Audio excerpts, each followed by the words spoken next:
Okay, in this first unit on trigonometry, section that we're going to look at here, we just move there we are. So we're going to look at the introduction to law of sines. Now, what's law of sines all about? So far, what you've learned about trigonometry. I'll just make some notes here. I'll erase in a moment. So far you covered sine, cosine, and tan. And sine is opposite over hypotenuse. And you remember that cosine would be adjacent over hypotenuse. And tan is opposite over adjacent. Now, if you can't remember each of those, we can take a look back. Just need you to let me know. One of the conditions for when you're looking at sine, cosine, tan is it only work for right triangles. So a right triangle, if you recall, is a triangle that has a 90-degree angle. That makes it a right triangle. And then you could use sine, cosine, or tan to find missing side lengths or missing angles. Question comes up then, what happens if a triangle isn't a right triangle? So if I look here, none of the angles I have here are 90 degrees. Theta, this missing angle, is not 90, just a heads up. So then how would I find the missing angle? Okay, can't use sine, cosine, or tan. Down here, I want to find side y. So how can I find side y if I don't have 90 degrees? That's where the law of sines comes in. And that's our part to this now in this lesson. So we'll just get rid of this.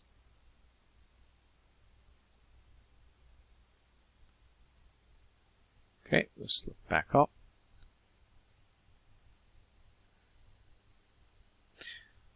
Okay, so we're going to examine some properties of a triangle here.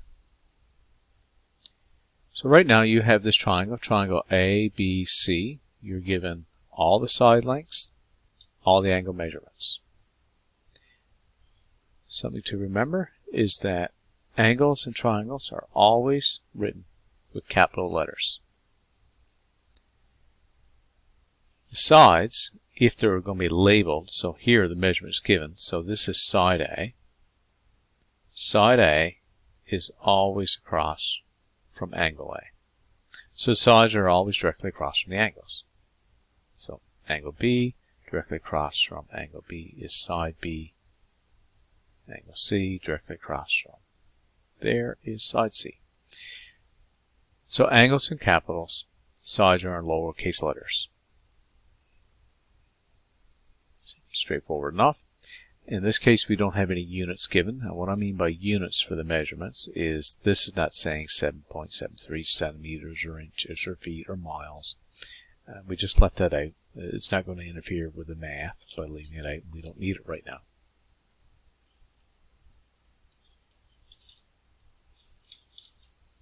Okay, let's just clean this up a little. And what we are going to look at, we're going to look at a relationship now between the angles in a triangle and their sides. More specifically, we're going to look at what happens if you take the sine of an angle and divide it by the length of the side across from it. So you can fill this table in yourself. If you'd like, you can pause the video.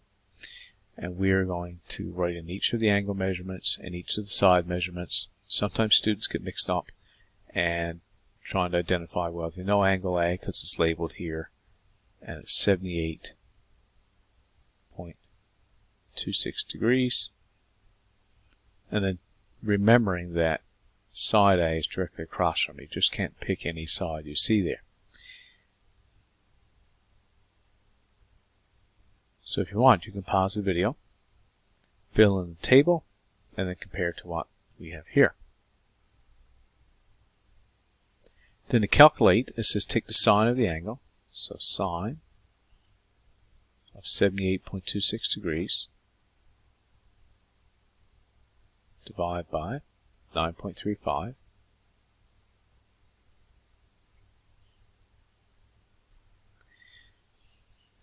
And remember, your calculator has to be in degree mode.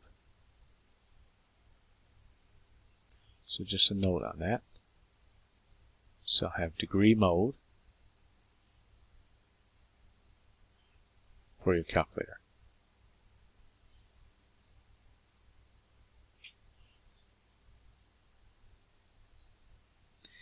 Okay, so if you've done the sine of 78.26 degrees, you should come back with 0 decimal 9791. Now, it's more digits than that, but we cut it out to 4 decimals. And so that's another note. We're working with trigonometry, 4 decimal places is a minimum. You got to have at least that many. And if you work at 8, you get 0 decimal 1047.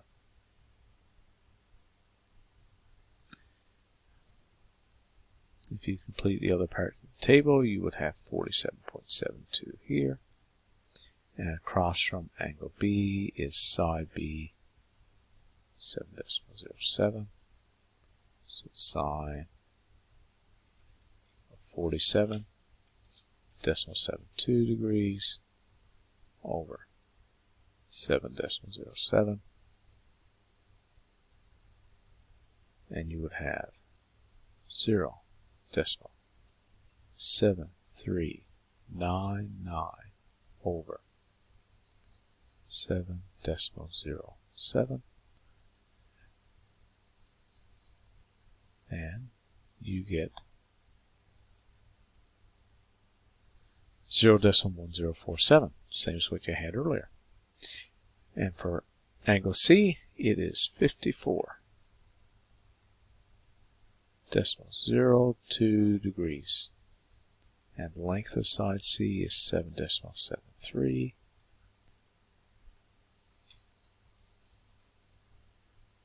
Sine of 54.02 over 7.73. You have 0.8092.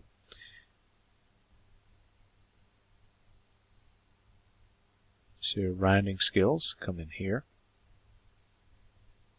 And all right.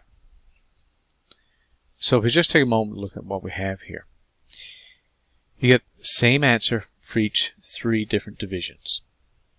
So what we find, and here's the catch now, the tied in, is that when you do the sine of an angle and divide it by the length of its side, that will stay the same for no matter which pair you pick in a triangle.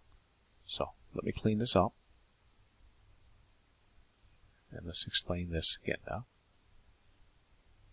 So angles and sides come in pairs. You have the angle, and you have the side directly across from it. Sine of the angle divided by the side. It stays the same no matter which pair you pick. And in a triangle, you have 3 pairs. So this is our first pair, second, and our last one here. So no matter which pair you pick, you always get the same answer. That's called law of sines. We'll write that out here. And there's 2 ways you can write this law.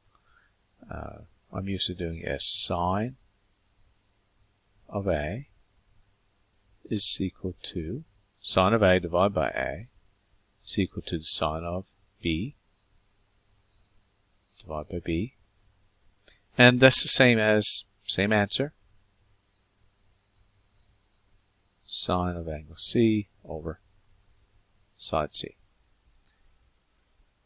So that's just taking the information we have here and putting it together, because all 3 were equal to each other.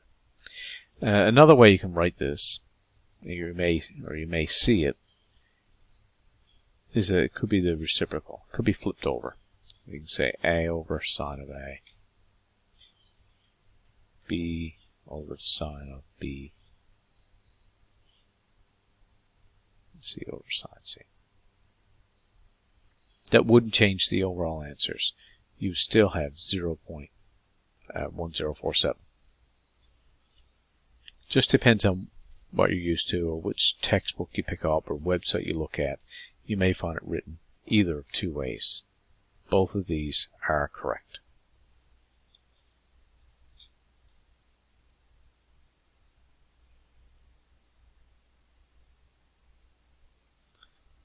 So what I would like for you to do is try and find the missing angle, theta, in the first triangle there, and then find the length of side LN.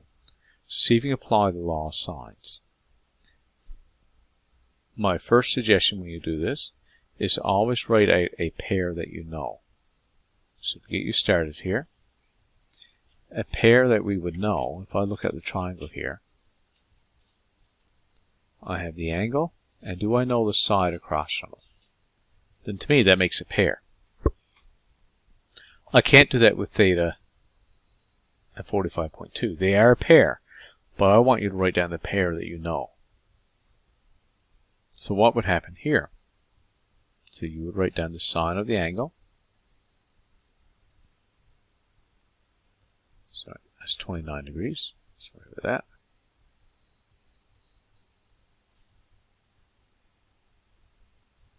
Over 24.4. Now we can leave the units out for now. Equals. Well, now let's look at what you're asked to find. So this is always going to involve your second pair. Sine of theta over 45.2. So from our example above, we know that when we take the sine of an angle divided by the side, no matter which pair we use, the answer should always be the same. So in this case, there are 4 numbers going to be in this equation we have here. We know 3, we don't know one of them. So see if you can work it out to find the missing angle. Pause the video and come back. Alright, so let's make the assumption that you pause the video. So you're going to need your calculator for this, obviously. And if you say sine of 29 degrees, you have 0 decimal. And my calculator says 48480.962. Now, we only want 4 decimal places. And the reason we cut it off to 4 decimal places is that 4 is long enough to give us an accurate answer. But we don't want to keep writing out all the decimal places because it's going to make the problem a little messy.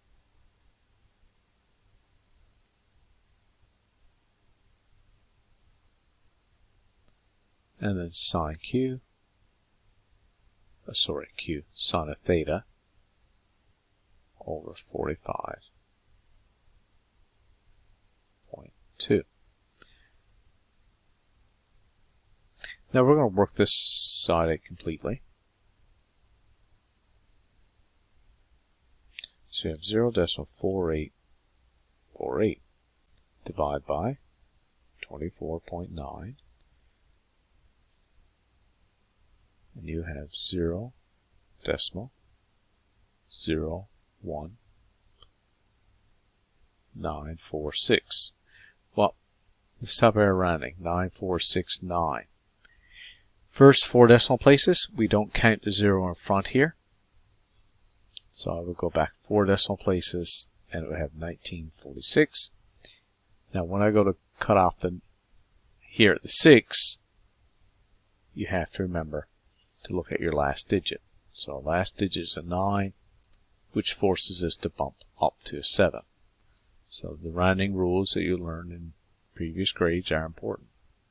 So this bumps up to a 7.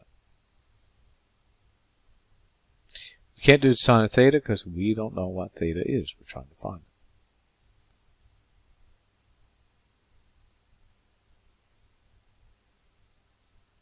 Now to solve this, we're going to cross multiply.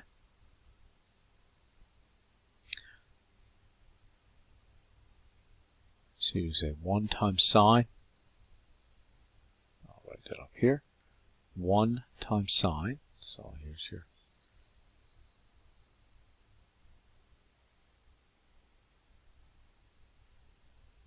Switch back to the pen. Is sine theta equals, and then 45.2 times 0.011947. 0.01947 times, let's put that in the calculator, and you come back with 0.8800. So the sine of an angle is 0.8800. How do I find the angle? Do the inverse sine.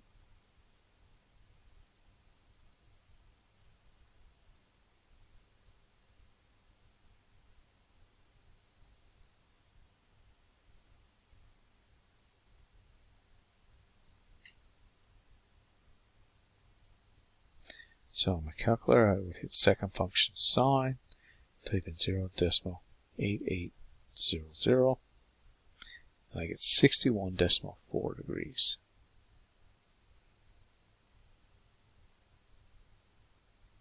Sorry, 64 degrees. Now, we weren't asked here to write our angles at the 2 decimal places or 1 decimal place. Normally, your angles are written to 1 decimal place, so we're going to say 61 degrees. So angles are normally in no decimal places for your angles, and your side lengths are normally to 1 decimal place. And then you have to find side ln. So we don't know this now.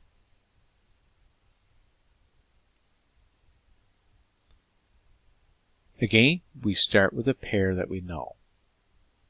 A pair we know. We can make life a little easier. We'll just use the pair that we already identified earlier. Sine of 29 degrees over 24.4. And then it has to be the sine of angle M over side M, or side LN, as it's identified here, as it said LN. You might think, well, sir, we know this angle. We just found that one, but I don't have this one. Well, remember, all triangles have a sum of 180 degrees for their angles. So if you take away the 29 degrees, and if you take away the 61 degrees, we'll be left with the missing angle. So 180, take away your 29, take away your 61.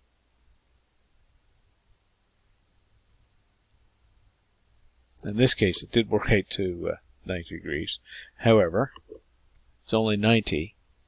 It only worked out to be 90 here because of the rounding. So if we kept it as decimal places, that would be 90. So it came out just as a fluke of rounding.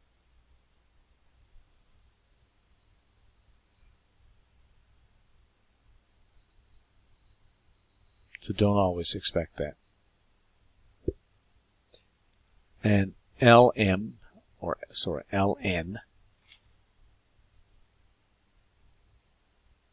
don't know that one. We already worked out the math on this side, and it worked out to 0.01947. Now the sine of 90 is always a 1 over ln. So in order to make this work, there's two ways. The way that I had said in the last example for theta was to cross multiply. So in order to cross multiply, you need two fractions. So right now this doesn't look like a fraction unless you remember that every number is always over 1. Then what we do then, you cross multiply, or another means, we'll talk about it later, is that you multiply by a common denominator. Multiply both sides by a common denominator, and that again will let you isolate it. But for right now, we're going to cross multiply. So you would say 1 times 1, 1, and you have ln times 0.01947. Now I need to get ln, so that means that you have to remove 0.01947. So you divide that into both sides. And let's say isolate the variable. Cancels on this side. And then for your answer, you have 1 divided by 0.0197. Sorry, 47.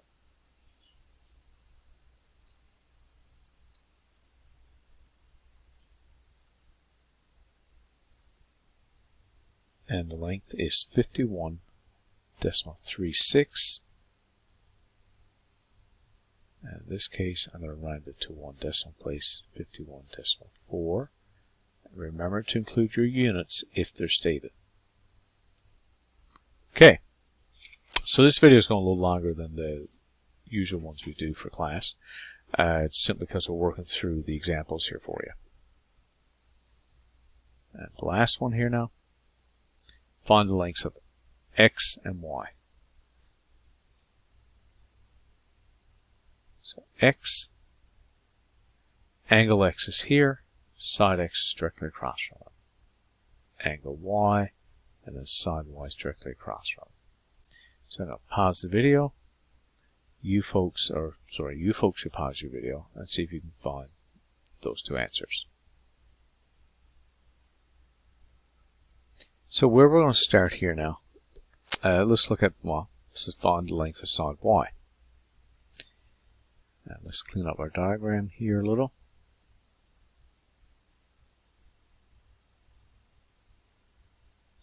So where you start, you need to have a pair identified. So an angle side pair that you know. And you do have one pair. So these are directly across from each other. So you would write sine 25 degrees, so the angle over side 3.0. So we use find side y. So we know what the side is, it's y. It's here. And, well, we need sine of the angle. You can't have two things unknown. And we don't. We can find this angle here. Remember, every triangle is 180 degrees.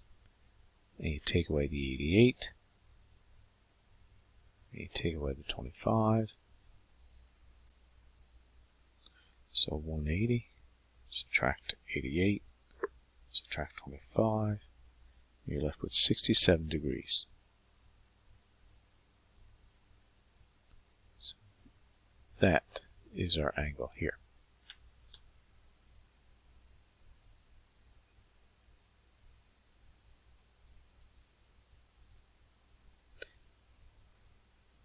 Okay, so now we need to solve for y.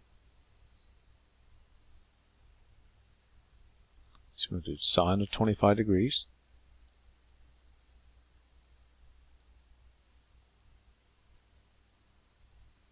You have 0 decimal 4226.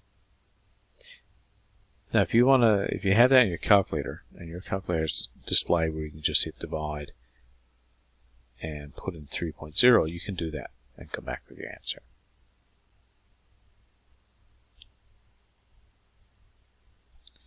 Alright, and we do the sine of 67. And you have 0 decimal 9205 over y.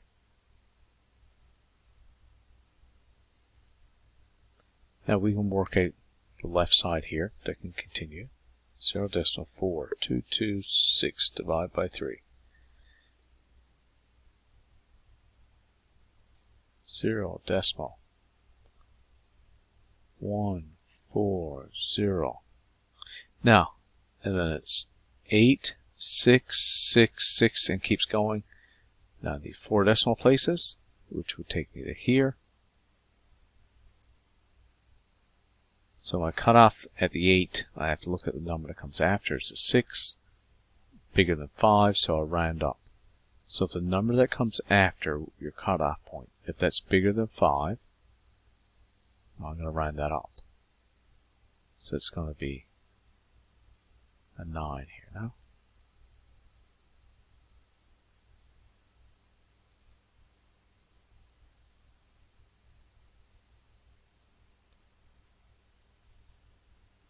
Then to isolate y by itself,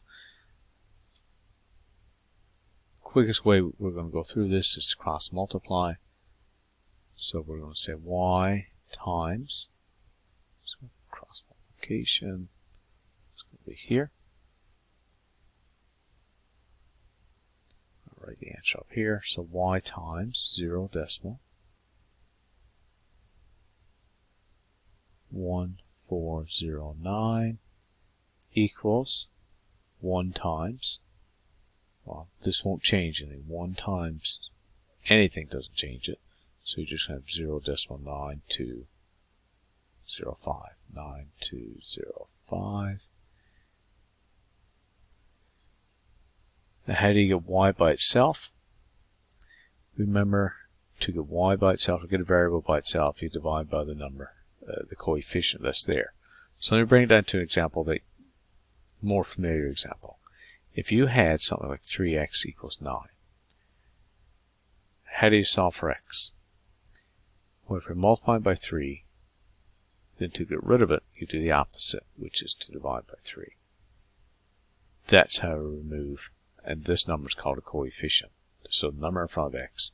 How I get rid of that number, the coefficient, I do the opposite. So if it's 3 times x, I divide by 3. That's the opposite of multiplying is division. And I do it to both sides.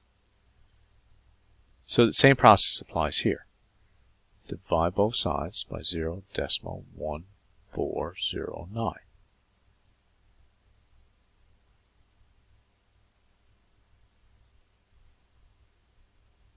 And then my answer, so 0 decimal 9205 divided by 0 decimal 1409. And 6.5 centimeters.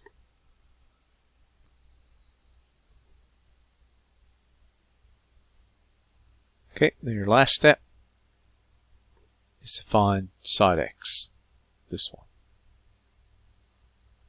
So we need to find here. Again, start with a pair that you know.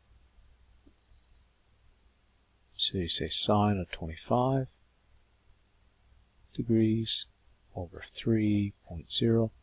And we know what this is going to work out to on this side. So we've already done the workings for the first part of the question. Now if we have to find x, then choose your pair that involves the x. So sine of 88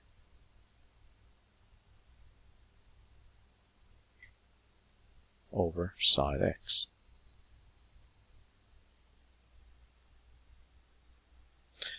Sine 25 degrees, divide by 3. We know what that answer is going to be, so we don't need to do all the in-between steps. So our next step here, 0 decimal 1409, sine of 88,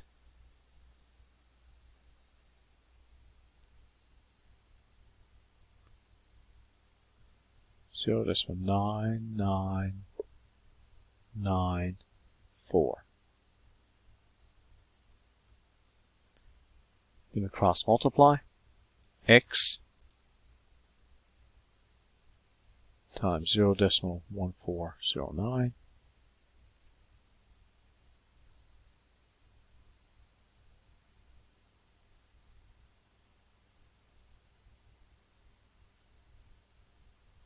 and then 1 times 0 decimal 994 is just 0 decimal 9994. 0.94. We need to have the x by itself. These two here are being multiplied, so you do the opposite.